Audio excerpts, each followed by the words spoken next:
Situé au 8e siècle avant Jésus-Christ par son titre, le livre d'Osée reflète le ministère prophétique d'un probable résident du royaume du Nord, contemporain d'Ésaïe et de Michée. Il fustige principalement l'idolâtrie et la corruption associées à la prospérité matérielle en Israël et présente la relation entre l'Éternel et son peuple sous les traits d'une relation conjugale réellement vécue ou seulement mimée, selon les interprétations par le prophète. Osée chapitre 1. La parole de l'Éternel adressée à Osée, fils de Béhéri durant le règne d'Ozias, de Jotham, d'Achaz et d'Ézéchias sur Juda, et durant celui de Jéroboam, fils de Joas, sur Israël, début des paroles de l'Éternel à Osée. L'Éternel dit à Osée, « Va prendre une femme prostituée et des enfants de prostitution. En effet, le pays se prostitue, il abandonne l'Éternel. » Il alla prendre Gomère, fille de Diblaïm. Elle devint enceinte et lui donna un fils. L'Éternel lui dit, « Appelle-le Jizréel, car encore un peu de temps et j'interviendrai contre la famille de Jéhu à cause du sang versé à Jizréel. Je mettrai fin au royaume de la communauté d'Israël. Ce jour-là, je briserai l'arc d'Israël dans la vallée de Jizréel. » Elle fut de nouveau enceinte et mit au monde une fille. L'Éternel dit à Osée, « Appelle-la Lo-Rushama, car je ne continuerai plus à avoir compassion de la communauté d'Israël. Je ne lui pardonnerai plus. En revanche, j'aurai compassion de la communauté de Juda. Je les sauverai par l'Éternel, leur Dieu, et je ne les sauverai ni par l'arc, ni par l'épée, ni par les combats, ni par les chevaux, ni par les cavaliers. » Elle sevra Lo-Rushama, puis elle devint enceinte et mit au monde un fils. L'Éternel dit, « Appelle-le Lo-Ami, car vous n'êtes pas mon peuple, et moi je ne suis pas votre Dieu. » Osée chapitre 2. Cependant, les Israélites seront pareils de par leur nombre au sable de la mer. On ne peut pas le mesurer ni le compter. Au lieu de dire « Vous n'êtes pas mon peuple », on leur dira « Fils du Dieu vivant ». Les Judéens et les Israélites se rassembleront, ils se donneront un chef unique et sortiront du pays. En effet, elle sera grande la journée de Jizréel. Dites à vos frères Amni et à vos sœurs Rushama, plaidez contre votre mère, car elle n'est pas ma femme et je ne suis pas son mari. Qu'elle retire de son visage ses prostitutions et d'entre ses seins ses adultères. Sinon, je la déshabillerai pour qu'elle soit trouvée nue.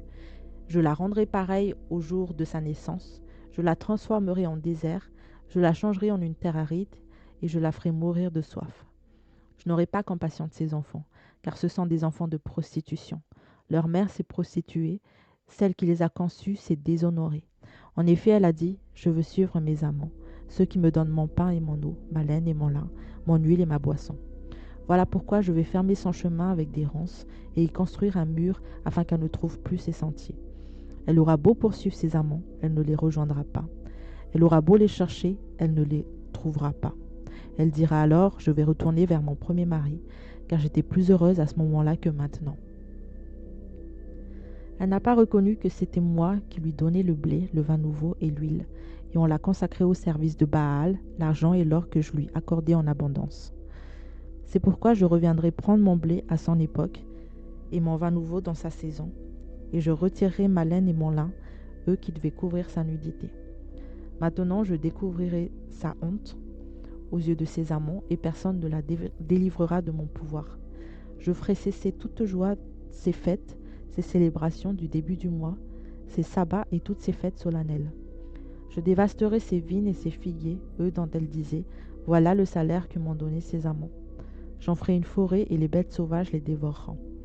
J'interviendrai contre elle à cause des jours où elle faisait brûler de l'encens en l'honneur des Baals, où elle se parait de ses anneaux et de ses colliers, où elle suivait ses amants, tandis que moi elle m'oubliait, déclare l'Éternel.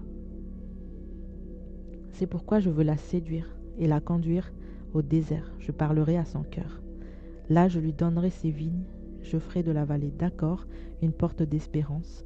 Là elle chantera comme à l'époque de sa jeunesse, comme le jour où elle est sortie d'Égypte. Ce jour-là, déclare l'Éternel, tu m'appelleras mon mari, et tu ne m'appelleras plus mon maître. J'enlèverai de sa bouche les noms des Baals, si bien qu'on ne se souviendra même plus de leurs noms. Ce jour-là, je conclurai pour eux une alliance avec les bêtes sauvages, les oiseaux du ciel et les reptiles de la terre. Je briserai dans le pays l'arc, l'épée et la guerre, et je les ferai reposer en sécurité. Je te fiancerai à moi pour toujours, je te fiancerai à moi par la justice, la droiture, la bonté et la compassion. Je te fiancerai à moi par la fidélité, et tu connaîtras l'Éternel. Ce jour-là, je répondrai, déclare l'Éternel. Je répondrai au ciel et il répondra à la terre. La terre répondra au blé, au vin nouveau et à l'huile, et ils répondront à Jizréel. Je planterai l'eau Rushama pour moi dans les pays et j'aurai compassion d'elle. Je dirai à l'eau Ami, tu es mon peuple, et il répondra, mon Dieu. Osée chapitre 3. L'Éternel m'a dit, va encore aimer une femme aimée d'un amant et adultère. Aime-la comme l'Éternel aime les Israélites, alors qu'eux, ils se tournent vers d'autres dieux et aiment les gâteaux de raisin. Je l'ai acheté pour 15 pièces d'argent et 330 litres d'orge. Je lui ai dit, tu resteras longtemps à moi sans te livrer à la prostitution, ni appartenir à aucun homme, et j'agirai de même envers toi. En effet, les Israélites resteront longtemps sans roi, sans chef, sans sacrifice, sans statut, sans éphod et sans téraphim. Après cela, les Israélites reviendront. Ils rechercheront l'Éternel leur Dieu et David leur roi, et ils retourneront en tremblant vers l'Éternel et vers sa bienveillance dans l'avenir. Osée chapitre 4. Écoutez la parole de l'Éternel, Israélite, car l'Éternel a un procès avec les habitants du pays. Il n'y a pas de vérité, pas de bonté, pas de connaissance de Dieu dans le pays. Il n'y a que parjure et mensonge, assassinat, vol et adultère. On recourt à la violence, on commet meurtre sur meurtre. C'est pourquoi le pays sera dans le deuil, et tous ceux qui l'habitent seront abattus, de même que les bêtes sauvages et les oiseaux du ciel, même les poissons de la mer disparaîtront. Mais que personne ne conteste, que personne ne se livre aux reproches. En effet, ton peuple est pareil à ceux qui se querellent avec les prêtres. Tu trébucheras de jour, le prophète avec toi trébuchera de nuit, et je détruirai ta mère. Mon peuple est détruit parce qu'il lui manque la connaissance. Puisque tu as rejeté la connaissance, je te rejetterai. Tu ne pourras plus exercer la fonction de prêtre pour moi. De même que tu as oublié la loi de ton Dieu, j'oublierai aussi tes enfants. Plus ils se sont multipliés, plus ils ont péché contre moi. Je changerai leur gloire en honte. Ils se nourrissent des péchés de mon peuple, ils sont avides de ses fautes. Le sort du prêtre sera identique à celui du peuple. J'interviendrai contre lui à cause de sa conduite. Je lui paierai le salaire de ses agissements. Ils mangeront sans se rassasier, ils se prostitueront sans se multiplier, parce qu'ils ont cessé de respecter l'Éternel. La prostitution, le vieux vin et le vin nouveau font perdre la raison. Mon peuple consulte son bois et son bâton qui lui parle. En effet, l'esprit de prostitution égare. Ils se prostituent loin de leur Dieu. Ils offrent des sacrifices sur le sommet des montagnes. Ils font brûler de l'encens sur les collines, sous les chênes, les peupliers, les térébinthes dont l'ombrage est agréable. C'est pourquoi vos filles se prostitueront et vos belles filles sont adultères. Je ne punirai pas vos filles parce qu'elles se prostituent, ni vos belles filles parce qu'elles sont adultères. En effet, eux-mêmes vont à l'écart avec des prostituées et sacrifient avec des femmes débauchées. Le peuple sans intelligence court à sa perte. Si tu te livres à la prostitution, Israël, que Juda ne se rende pas coupable. N'allez pas à Gilgal, ne montez pas à Beth-Aven, ne jurez pas l'Éternel est vivant. Israël se révolte comme une génisse indomptable. Et maintenant l'Éternel le ferait brouter comme un agneau dans de vastes plaines. Éphraïm est attaché aux idoles, laisse-le. Ils ont à peine cessé de boire qu'ils se livrent à la prostitution. Leurs chefs sont avides de ce qui fait leur honte. Le vent les enveloppera de ses ailes et ils auront honte de leurs sacrifices. Osée chapitre 5. Écoutez ceci, prêtres, sois attentifs, communauté d'Israël. Prête l'oreille, famille du roi. En effet, c'est à vous que le jugement s'adresse, parce que vous avez été un piège à Mispa et un filet tendu sur le Tabor. Par leurs sacrifices, les infidèles s'enfoncent dans le crime, mais j'aurai une correction pour eux tous. Je connais Éphraïm et Israël ne m'est pas caché. En effet, maintenant Éphraïm, tu t'es prostitué et Israël s'est rendu impur. Leur agissement ne leur permet pas de revenir à leur Dieu, parce que l'esprit de prostitution est au milieu d'eux et parce qu'ils ne connaissent pas l'Éternel. L'orgueil d'Israël témoigne contre lui. Israël et Éphraïm trébucheront par leur faute. Juda aussi trébuchera avec eux. Ils iront avec leurs brebis et leurs bœufs rechercher l'Éternel, mais ils ne le trouveront pas. Il s'est éloigné d'eux, ils ont été infidèles à l'Éternel, car ils ont donné naissance à des enfants illégitimes. Maintenant, un mois suffira pour les détruire avec leurs biens.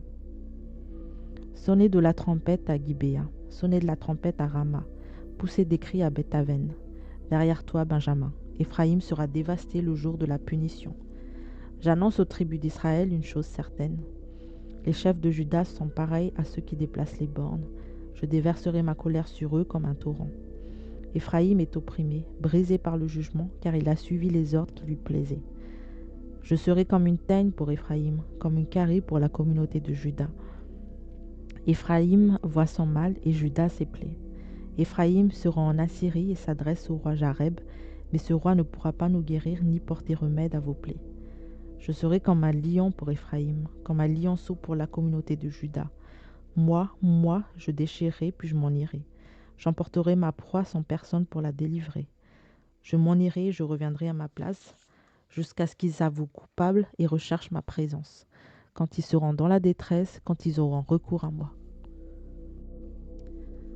Osée chapitre 6. Venez, retournons à l'Éternel. En effet, il l'a déchiré, mais il nous guérira. Il l'a frappé, mais il bandera nos plaies. Il nous rendra la vie dans 2 jours. Le 3e jour, il nous relèvera et nous vivrons devant lui. Connaissant, cherchons à connaître l'Éternel. Sa venue est aussi certaine que celle de l'aurore. Il viendra pour nous comme la pluie, comme le derrière, comme la dernière pluie qui arrose la terre. Que puis-je faire, Éphraïm ? Que puis-je te faire, Éphraïm ? Que puis-je te faire, Juda ? Votre attachement est pareil à la nuée du matin, à la rosée qui se dissipe très vite. C'est pourquoi je les frapperai par les prophètes, je les tuerai par les paroles de ma bouche et mes jugements éclateront contre la lumière, comme la lumière. En effet, je prends plaisir à la bonté et non au sacrifice, à la connaissance de Dieu plutôt qu'aux holocaustes. Comme Adam, il a volé l'alliance, c'est alors qu'ils m'ont été infidèles. Galaad est une ville de fauteurs de troubles, elle porte des traces de sang. La troupe des prêtres est comme une bande en embuscade. Ils commettent des assassinats sur le chemin de Sichem. Oui, ils se livrent au crime. Dans la communauté d'Israël, j'ai vu des choses horribles. Là, Éphraïm se prostitue, Israël se rend impur. Pour toi aussi, Juda, une moisson est préparée, quand je ramènerai les déportés de mon peuple. Osée chapitre 7. Lorsque je voulais guérir Israël, la faute d'Éphraïm et la méchanceté de Samarie se sont révélées, car ils ont agi frauduleusement. Un voleur est arrivé, il me bande ses vies dehors. Ils ne se disent pas dans leur cœur que je me souviens de toute leur méchanceté. Maintenant, leurs agissements les entourent, ils sont devant moi. Ils réjouissent le roi par leur méchanceté et les chefs par leurs mensonges. Ils sont tous adultères, semblables à un four chauffé par le boulanger. Il cesse d'attiser le feu depuis qu'il a pétri la pâte jusqu'à ce qu'elle soit levée. Le jour de notre roi, les chefs seront malades par les excès du vin. Le roi tend la main aux moqueurs. Quand ils se mettent à comploter, leur cœur est pareil à un four. Toute la nuit, leur boulanger a dormi, et le matin, le four brûle comme un feu violent. Ils sont tous étouffés comme un four, et ils dévorent leurs juges. Tous leurs rois tombent. Aucun d'eux ne fait appel à moi. Éphraïm se mêle avec le peuple. Éphraïm est un gâteau qui n'a pas été retourné. Des étrangers dévorent sa force et il ne s'en doute pas. La vieillesse s'empare de lui, il ne s'en doute pas. L'orgueil d'Israël témoigne contre lui. Il ne revient pas à l'Éternel leur Dieu et il ne le recherche pas malgré tout cela. Éphraïm est comme une colombe stupide, sans intelligence. Ils implorent l'Égypte, ils vont en Assyrie. S'ils partent, j'étendrai sur eux mon filet et je les ferai tomber comme les oiseaux du ciel. Je les corrigerai comme ils ont été en avertis dans leurs assemblées. Malheur à eux, parce qu'ils me fuient. Ruine sur eux, parce qu'ils me sont infidèles. Je voudrais les sauver, mais ils disent des paroles mensongères contre moi. Ils ne crient pas vers moi dans leur cœur, mais ils se lamentent sur leur lit. Ils se rassemblent pour avoir du blé et du vin nouveau, et ils s'éloignent de moi. Je les ai corrigés, j'ai fortifié leurs bras, et ils méditent le mal contre moi. Ce n'est pas au Très-Haut qu'ils retournent. Ils sont pareils à un arc trompeur. Leurs chefs tomberont par l'épée à cause de l'insolence de leurs propos. C'est ce qui fera d'eux un objet de moquerie en Égypte. Osée chapitre 8. Embouche la trompette. L'ennemi fend comme un aigle sur la maison de l'Éternel. parce qu'ils ont violé mon alliance et se sont révoltés contre ma loi. Ils crieront vers moi, mon Dieu, nous te connaissons, nous, Israël. Israël a rejeté le bien, l'ennemi le poursuivra. Ils ont établi des rois sans mon ordre et des chefs sans se référer à moi. Ils ont fait des idoles avec leur argent et leur or, c'est pourquoi ils seront anéantis. L'Éternel a rejeté ton veau, Samarie. Ma colère s'est enflammée contre eux. Jusqu'à quand refusera-t-il de se purifier? Ce veau vient d'Israël, un ouvrier l'a fabriqué. Et il n'est pas mon Dieu. C'est pourquoi le veau de Samarie sera mis en pièces. Puisqu'ils ont semé du vent, ils moissonneront la tempête. Ils n'auront pas un épi de blé. Ce qui poussera ne donnera pas de farine, et s'il en avait, des étrangers la dévoreraient. Israël est englouti. Ils sont maintenant parmi les peuples comme un vase désirable. En effet, ils sont allés en Assyrie comme un âne sauvage qui se tient à l'écart. Éphraïm a fait des cadeaux pour avoir des amis. Même s'ils font des cadeaux parmi les nations, je vais maintenant les rassembler et bientôt ils souffriront sous le fardeau du roi des princes. Éphraïm a multiplié les autels pour pécher, et ses autels l'ont fait tomber dans le péché. Si j'écris pour lui tous les articles de ma loi, ils sont regardés comme quelque chose d'étranger. Ils sacrifient des victimes qu'ils m'offrent, et ils en mangent la viande. L'Éternel n'y prend pas plaisir. Maintenant l'Éternel se souvient de leurs fautes, et il punira leurs péchés. Ils retourneront en Égypte. Israël a oublié celui qui l'a fait. Il a construit des palais. Juda a multiplié des villes fortifiées. Mais j'enverrai le feu dans leurs villes, et il dévorera leurs palais. Osée chapitre 9. Israël, ne te livre pas à la joie, à l'allégresse, comme les peuples. En effet, tu t'es prostitué en abandonnant ton Dieu. Tu as aimé un salaire impur dans toutes les aires à blé. L'air de battage et le pressoir ne les nourriront pas, et le vin nouveau leur fera défaut. Ils ne resteront pas dans le pays de l'Éternel. Éphraïm retournera en Égypte, et ils mangeront en Assyrie des aliments impurs. Ils ne verseront pas de vin en l'honneur de l'Éternel. Leurs sacrifices ne lui seront pas agréables. Ce sera comme un repas de deuil pour eux. Tous ceux qui en mangeront se rendront impurs. Oui, leur pain ne sera que pour eux. Ils n'entreront pas dans la maison de l'Éternel. Que ferez-vous lors des jours solennels, lors des fêtes de l'Éternel? Les voici qui partent, car le pays est dévasté.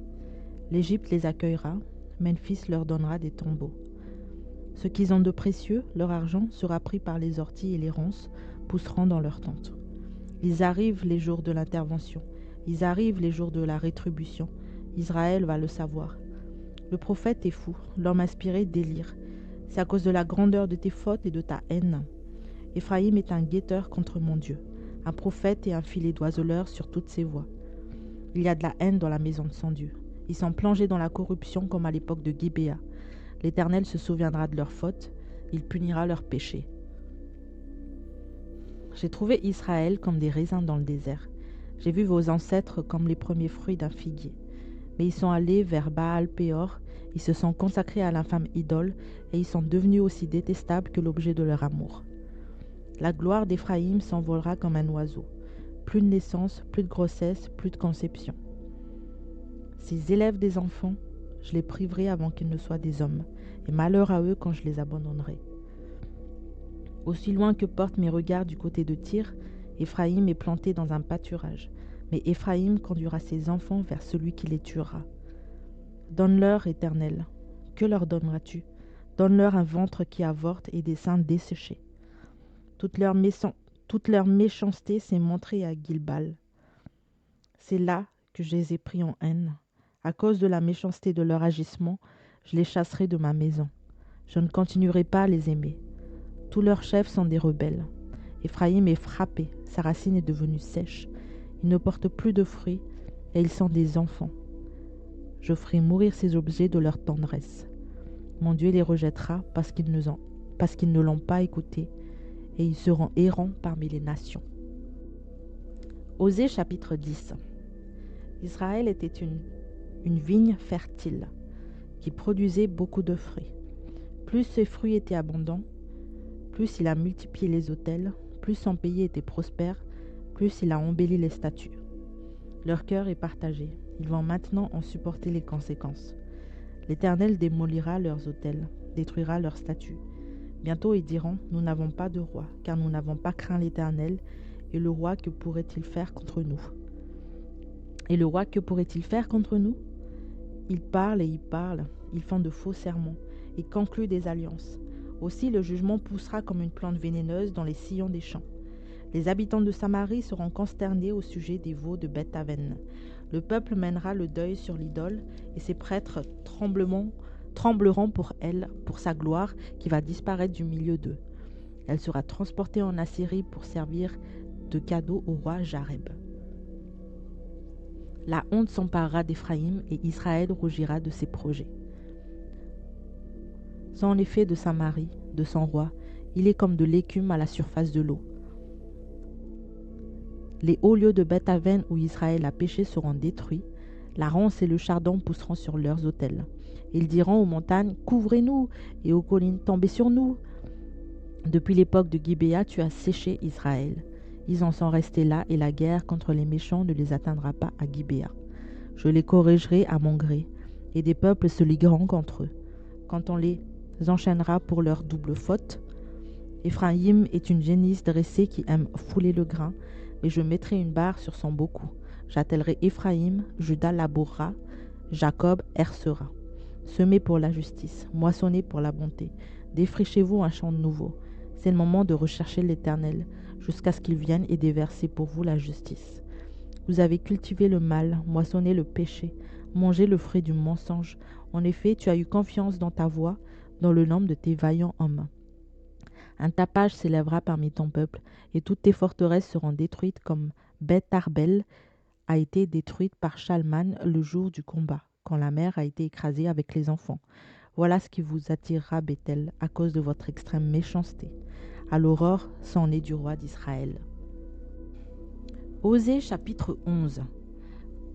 Quand Israël était jeune, je l'aimais, et j'ai appelé mon fils à sortir d'Égypte. Mais ils se sont éloignés de ceux qui les appelaient. Ils ont offert des sacrifices au Baal et fait brûler de l'encens en l'honneur des idoles. C'est moi qui ai guidé les pas d'Éphraïm, qui les pris par les bras, mais ils n'ont pas vu que je les guérissais. Je les ai tirés avec des liens d'humanité, avec des cordages d'amour.